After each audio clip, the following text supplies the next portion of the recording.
Kapag kumakain ka ba ng lugaw para espesyal, pinapalagyan mo lagi ng nilagang itlog?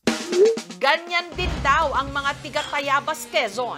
Pero ang kanilang lugaw, hindi ordinaryong boiled egg ang toppings, kundi ang tinatawag nilang puwel o yung bahay itlugan ng manok. Meron na rin talagang dati nagtitinda dito sa bayan ng Tayabas ng ganon. Kaya nung mag-try kami, ginaya ko na lang din. Puwel na kukuha raw ni na Romel mula sa mga manok na paitlugin o yung mga mahigit 2 taon na ang tanda. Wala sa Tayabas nitong ganito karaming pagpipilian. Kaya dito kami sa Lucena bumibili.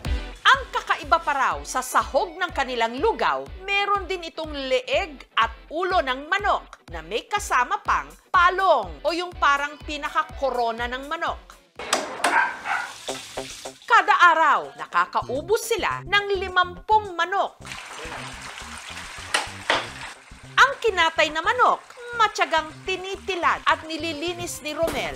Pagka siya ay hindi linalabog ng tama, makuna talaga siya. Pagka siya ay mano-mano mong sinalang, aksaya sa gatong. Para mas lumambot, ipini-pressure cook nila ito sa loob ng kalahating oras. At para naman daw mas maging malasa ang lugaw, ang inihahalo rito ni Romel, ginadgad na luya.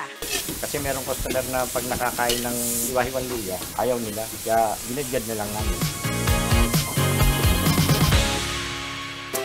Ang lugaw na may puwel, 70 pesos. 35 pesos naman ang may ulo at leeg na may palong. May diksyon niya, katulad ng iba na lugaw lang basta. Kakaiba, hindi ko naman maliwanag. Sa panahon ngayon, saan ba makakarating ang iyong 2 pesos? Candy po, tsaka bubble gum. Fishball. Dito sa Marulas, sa Valenzuela City, sa 2 piso, makakatikim ka na ng lugaw. Kada takal kasi ng lugaw ni Mang Romy, 2 pesos lang. Para maging mabili. Yung mga magulang na hindi kaya magbigay ng malaking pera sa anak, mapakakain mo. Taong 1974 pa, nung itinayo ni Mang Romy ang kanilang lugawan, nagsimula sila noon sa presyong 25 centavos lang. 175 lang. Kung kumain ka, isang lugaw, 25, ang baboy, piso, ang tokwa, 50. Mura pa naman nun. Bigasan daw talaga ang negosyo ni Mang Romy nung dekada 70. Pero nung nalugi ito, May nakakwento ko, paglugaw ka na lang. Yun nga, sinubukan ko.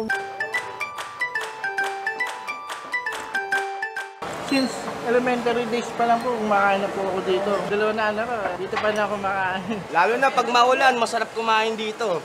sa loob ng mahigit 5 dekada, ilang beses pa lang daw nagtaas ng presyo ng lugaw si Mang Romy. Noong 1992, ginawa niya itong piso. Hanggang taong 2002, itinaas niya ang presyo ng kanyang lugaw sa 2 piso. Pero sa mahal ng bilihin ngayon, meron pa ba siyang tinutubo? Talo sa presyo pag nagpuro lugaw. Doon sa pang-ulam, tokat baboy, gila, tenga. Doon makakabawi ka na. Hindi man daw tubong lugaw si Mang Romy sa kanyang lugawan. Nahango naman daw nito ang kanyang pamilya sa kahirapan. Ito yung nasa Amerika na. Ito misis ko. Diyan naman ang galing lahat. Hindi ako nalugmok. Si Emma naman, dugot pawis daw ang ipinuhunan para sa kanyang lugawan dito sa Baliwag, Bulacan. Ang kanyang bestseller, lugaw na ang sahog, hindi laman loob, kundi Betamax o dugo ng manok na pinapa-crispy pa niya. Mas mura po siya kaysa sa laman loob ng mga baboy or baka po. Iniluluto niya ito sa gatong ng sanga, ng santol at mangga. O di ba? Iba! Nakakadagdag po talaga ng flavor tsaka aroma.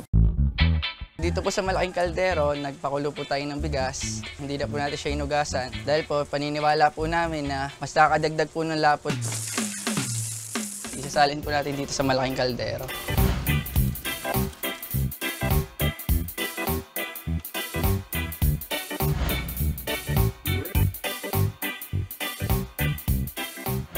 Kada serving, 15 pesos.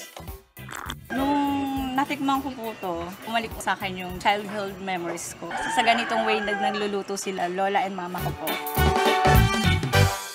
Ang Sahog naman ng paboritong lugaw ng mga tiga Mandaluyong, umaapaw!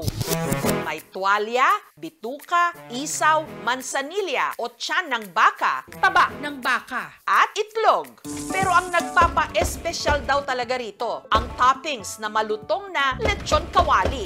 Sino ba naman ang aayaw sa kanilang lugaw overload? Dahil nasa Mandaluyong Public Market ang lugawan ni na Venerando, sigurado raw na ang kanilang mga sahog laging sariwa. Direkta kasi itong ibinabagsak ng supplier sa kanilang mismong pwesto. Para mawala ang lansa ng laman loob. Ilang beses nila itong pinapakuluan. Yung unang kulo, tatapon pa rin namin, and then pakukulan namin uli ng bago. Katulad ng iba, sinasama nila yung sabaw, kaya maamoy. Yun ang kaiba ng mga ibang maglulugaw. Ang bigas na ginagamit namin is natural na bigas, saka may mix na malagkit. Para yung lapot niya, tamang-tama lang. Kada araw, nakakabenta sina Venerando ng 5 malalaking kaldero ng lugaw. Isang araw, siguro kumikita ka na ng 4 to 6,000 a day. Maiiwas sa dilaming lasa. Kahit pag minom ka lang gano'n pa rin. Kaya kada uwi ko lang galing ibang bansa, automatic dumadaan ako rito.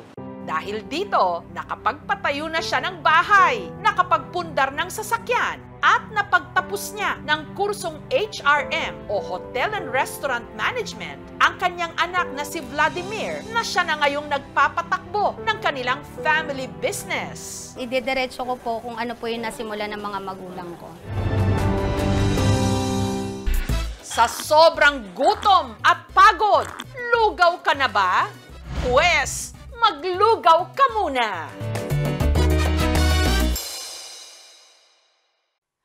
Thank you for watching, mga kapuso. Kung nagustuhan niyo po ang videong ito, subscribe na sa GMA Public Affairs YouTube channel. And don't forget to hit the bell button for our latest updates.